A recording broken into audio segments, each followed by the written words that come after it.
to spend 35, 45,000 up in Tiffany's. Oh no! Got a badass kids running around my whole crib like it's Chuck E. Cheese. Whoa, whoa! Put me in the jam with an X-Men in the UFC.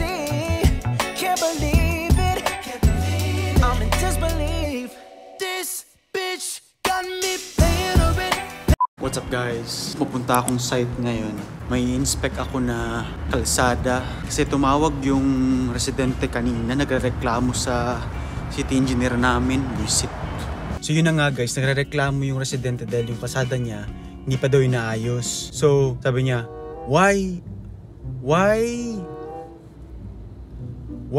bakit daw hindi pa daw naayos yung kalsada niya? Eh yung makatabi niyang kalsada is ayos na. Budots mo siguro ka? Eh syempre hindi naman pwedeng pa magreklamo ka. Ikaw agad ang tutulungan namin, di ba? I mean, meron yun ng steps ang pag-determine kung anong streets ang unahin namin i-repair. So first, yung mga streets na yung pinaka-worst condition, pinaka-na-worst pa. Then yung sa'yo, since hindi pa ganun ka-worst, nasa huli ka sa pila, di ba? Syempre, naunsa naman siya. Pero anyway, papuntahan ko ngayon para lang ma-ease ang kanyang emotions. Pero syempre, hindi ko siya aawayin, di ba? Syempre, sabihin mo, "Oh, sir, thank you for bringing up your concern. Unfortunately, we don't have any budget right now, but we'll do our best to include your street in the next pavement project. Again, thank you for letting us know, and we appreciate it." happy stick. Dito kasi sa pinagtatrabuhan ko ngayon guys na city, ang mga tao na nakatira dito is mga, privilege. Privilege o tawag yan? Say privilege na lang. Ganitong mga sentiments sila. I've been living in this city for 30 years. I've been paying taxes as much as your salary. What the fudge are you doing there in your seat in the city? I'm sick and tired of this shit. Naunsa sila mura alam mo sa amin, nutel. So guys, malapit na ako. Traffic lang kasi pag ganitong 9 AM na traffic na masyado dito. So, see you there. Bye.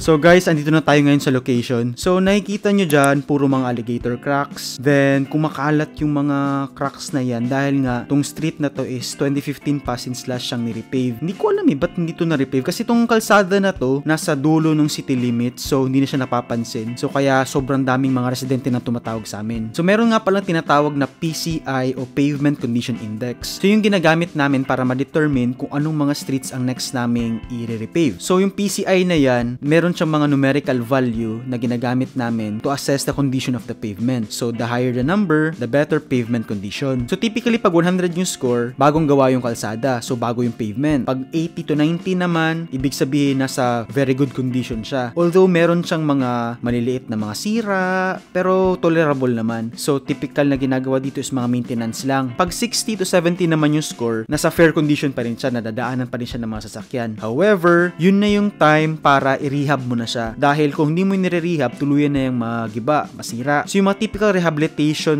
projects namin is, for example, slurry seal, grind and overlay. Pag 0 naman yung score guys, so bagsak na yan, so hindi na yan pwedeng daanan. I mean, pwede daanan but is in a very bad condition. So kailangan na talagang gawa ng total reconstruction yung kalsada na yan. So tong kalsada na to guys, tingin ko nasa 60 to 70 to. It's in a fair condition, pero kung di namin aayusin, tuluyan na itong masisira. So ang gagawin namin dito is grind and overlay, and 2-inch grind thickness yung gagawin namin. Sa gilid guys, makapansin nyo may mga depressions, mostly dahil sa panding of water tuwing umuulan. Kung makikita nyo rin yung mga striping natutuklap na, so i-restripe na namin yan, kasama rin sa i-estimate namin. Tingin ko ang main reason ng deterioration ng kalsada na to is no proper drainage. Dahil guys, tuwing umuulan dito, sobrang baha dito na area. What's up guys? Good morning. Time check 4 AM. Nasa airport ako ngayon dahil kikitain ko yung kaibigan ko. Actually may trabaho ngayon.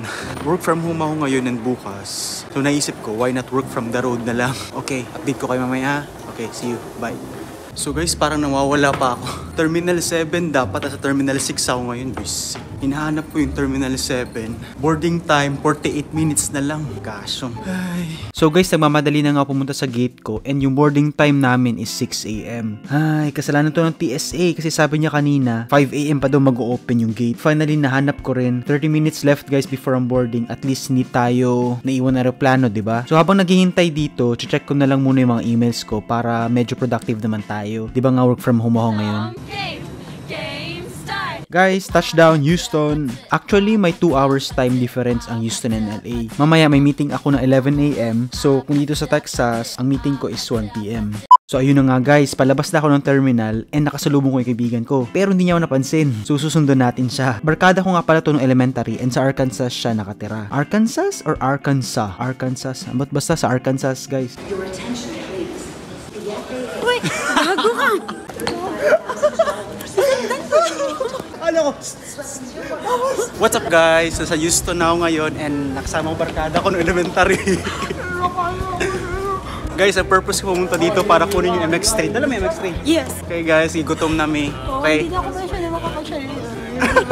Very shy person. Okay, see you later. Bye. It's whatever you like. Turn this opposite into a club. So syempre pumunta kaming Texas, una naming pagkain is Filipino food. Ang saya-saya. So ito yung in-order ko, parang manok to sa Mang Inasal pero walang only rice. $28 ata yung binayad ko dito. Good morning guys, time check 9 AM. So papunta kami ng Austin, Texas ngayon kasi andun daw yung mga tourist spot. Yung nga palang mga video clips ko kagabi, nakurap nga pala guys. So hindi ko mapapakita sa yung mga nangyari kagabi. 2 hours drive nga pala papuntang Austin from Houston. So akala ko talaga guys, pag sinabi mong Texas, disyerto, maraming mga kabayo, tapos sa kawalan. Pero hindi naman pala. So ayan, malapit na kami sa aming destination guys. And nakikita niyo yung building na yan. Yung may parang dome na nandyan. Diyan kami pupunta. So dito ako ngayon sa Austin, Texas. Bumisita kami sa state capital. Then mamaya kakain lang kami. Okay, bye. So ito yung state capital ng Texas. Bale dito mo daw makikita yung opisina ng governor nila. Sa totoo lang guys, napakalawak at napakaganda ng building dito. Kala ko nga nung una parang simbahan eh. Tapos yung building nga pala na ito guys is made up of granite. Sabi nila pang-anim lang daw to sa mga tallest state capital sa US. Then yung dome na nasa ibabaw, almost 60 feet wide daw yan siya na cast iron. Ang maganda dito guys, yung admission is free. So nakalibre na naman tayo, di ba? Hindi na natin kailangan magbayad. Talking, drink, dance, smoke, freak, party all night. Come on. May multo kaya dito guys? I mean, binil daw yung Capitol noong 1885. So, sobrang tagal na nun, di ba? And mahigit $3 million yung ginastos nila. So, kung sa peso pa yan, 174 million pesos. Wow. Andito naman tayo sa House of Representatives Chambers. I think dito nila ginagawa yung mga batas, ano ba, mga legislations nila, ganun. Gumbe, what's up? Nakita niyo yung mga pulis na yan guys. Ang tawag pala sa kanila ay mga state troopers. And nagkalat yan sila dito sa buong Kapitolyo. Hindi ko na alam kung anong binabantayan nila dito eh. So guys, maghahanap kami ng kainan ngayon. Late lunch / early dinner na lang. Siyempre para makamura-mura tayo ng konti. Then mamayang gabi, ewan ko anong trip namin. Go with the flow lang. Okay, bye. See you. Don't you want me like I want you, baby? So dito kami kumain sa Terry Black's Barbecue. Sabi nila guys, kung gusto mo raw ng brisket, pork ribs, beef ribs, etong number 1 spot na dapat mong puntahan sa Austin, Texas. Bago ka nga pala pumili ng gusto mo, may mga free taste rin sila. Kung pwede lang talaga umuwi na guys after ng free taste, ginawa ko na pero nakakahiya naman. So ayan, then pwede ka rin pumili ng mga side dishes mo. So yung kinuha namin ay coleslaw, macaroni, and rice kasi 'di ba, rice is life. Guys, sobrang juicy nung mga meat na nandito. Alam mo yung pag kinagat mo, maghihiwalay agad yung laman sa buto. Tapos sobrang lambot, sobrang sarap. Guys, tikman nyo to next time. Ayan na nga yung order namin guys. Kahit nga ngayon guys, na ini-edit ko to, naglalaway pa rin ako. Sarap Dan. Crazy, all you gotta do is just meet me at the. So ayan, nililibutan namin yung Austin. Then pupunta daw kami sa lake. Nakalimutan ko yung pangalan ng lake na yun eh. Pero yan, dumaan kami dito sa suburbs ng Austin. Nalaki ng bahay guys. Napakaganda. Parang mga mansion ba? Magkano kaya itong mga bahay na to? Siguro nasa mga $1 million siguro yan. Inabutan na nga kami ng gabi bago nakapunta dito. Sobrang traffic kasi. But yan guys, napakaganda ng lugar na to. Lalo na pag may kadate ka. Ewan ko na lang guys. Ngayon, nandito kami sa downtown Austin. Then, pupunta daw kami sa 6th Street. Yung 6th Street pala daw guys, isa yun sa mga entertainment district ng Austin. Syempre, hindi tayo papayag na natin makita nightlife dito, di ba?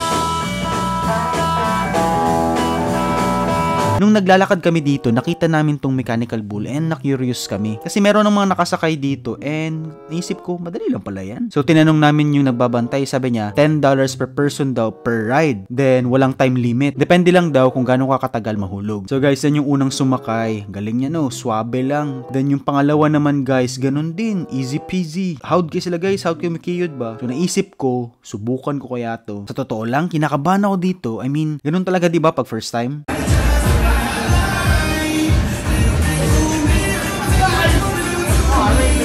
Then yan, sa simula, chill pa ako. Then sa isip ko, wala lang to, madali lang to, no sweat. Pero, yan, hulog agad, tagam.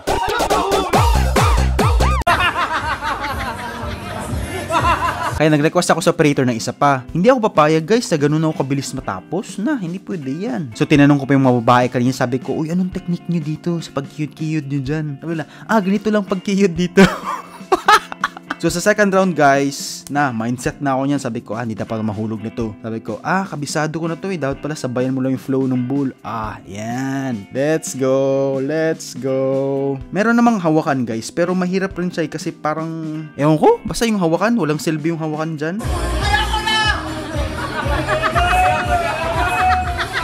All you gotta do is just meet me at the... Sabi yung itlog.